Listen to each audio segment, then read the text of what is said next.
Vedeli ste, že čínska ekonomika rastie desiatky rokov rýchlejšie ako tá americká? Ale čínske akcie aj tak zaostávajú za tými americkými. Prečo je to tak? A prečo by som nikdy neuprednostnil Čínu pred Amerikou? Ahojte, moje meno je Tibor Feher a vy vítajte pri ďalšom investičnom videu. Zoberme si vývoj za posledných 5 rokov, od roku 2018 až 2022. V nominálnom vyjadrení sa americká ekonomika zväčšila o 10%. Akciový trh meraný indexom S&P 500 sa však zhodnotil až o 33%. Čínska ekonomika za posledných 5 rokov sa zväčšila o 26%, čiže dvakrát rýchlejšie než americká. Čínske akcie merané indexom Shanghai Composite však paradoxne vzrástli len o 13%. Čiže pri miernom raste americkej ekonomiky jej akcie rástli výrazne a pri mohutnom raste čínskej ekonomiky jej akcie vzrástli menej. No ale prečo je to tak? Prejdeme si dôvody, ktoré jasne hrajú v prospech Ameriky.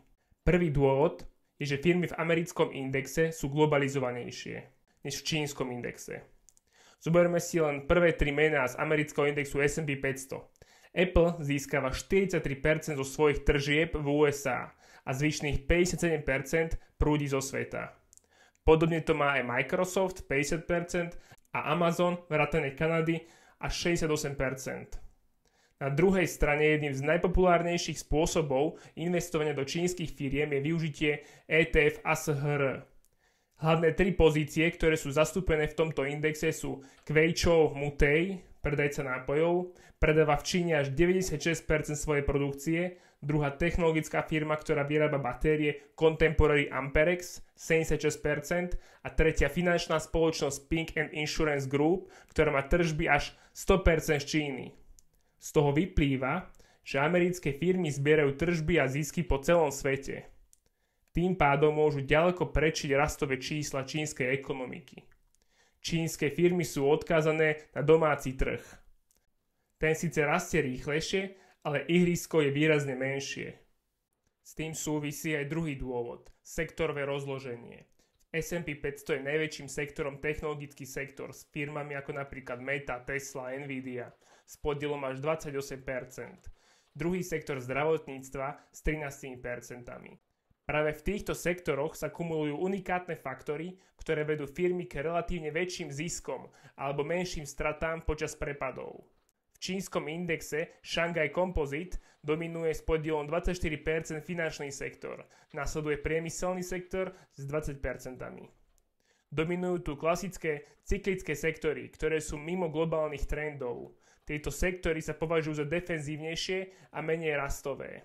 Preto aj čínsky index výrazne zaostáva za americkým. Po tretie, rozdiely sú aj v tom, aké firmy sa do indexu dostávajú. USA a Čína sú v inej fáze ekonomického vývoja. Majú inú štruktúru ekonomiky. USA má vysoko konkurencieschopnú službovú ekonomiku, kde ešte stále platí, že z umývača riadu sa môžete stať milionárom. V tvrdej konkurencii sa ale presadia len tí najlepší, ktorí sa dostanú do akciového indexu. Často sú v globálnom meradle prví a majú najvyššie ziskové marže. Na druhej strane čínske firmy pôsobia v komunistickej krajine, kde je cesta od nápadu až po úspech na trhu viac závislá od dôvery vlády než trhu.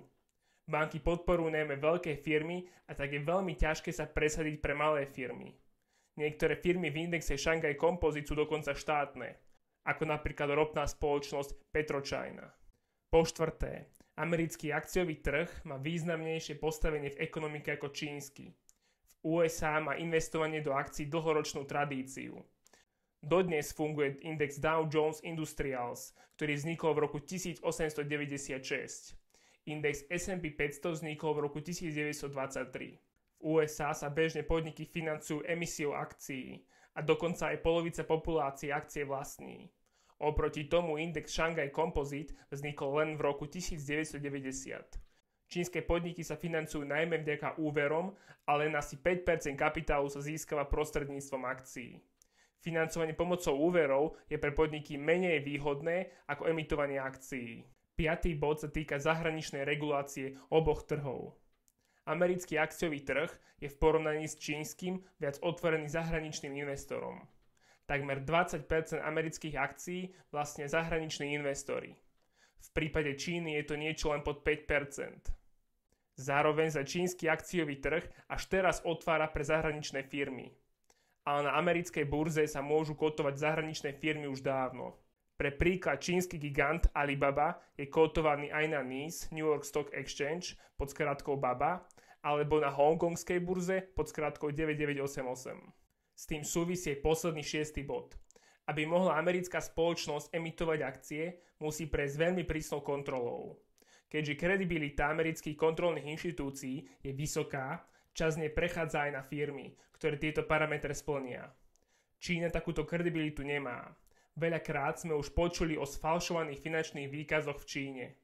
Práve kvôli takýmto podvodným praktikám teraz kolabuje realitný sektor v Číne. Developeri totiž vyzbierali od zákazníkov finančné prostriedky za účelom výstavby ich nehnuteľností. No následne tieto peniaze použili na výstavbu bytov pre nových klientov. Zlom nastal, keď sa prítok nových financií zastavil a tak neboli peniaze na dostavbu nehnuteľností. Následne najväčší čínsky developer Evergrande vyhlásil bankrot kvôli strate 81 miliard amerických dolárov za posledné 2 roky.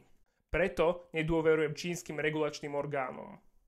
Môj názor by som zmenil len v prípade, ak by nastala zmena v myslení a konaní hlavných predstaviteľov vo vláde.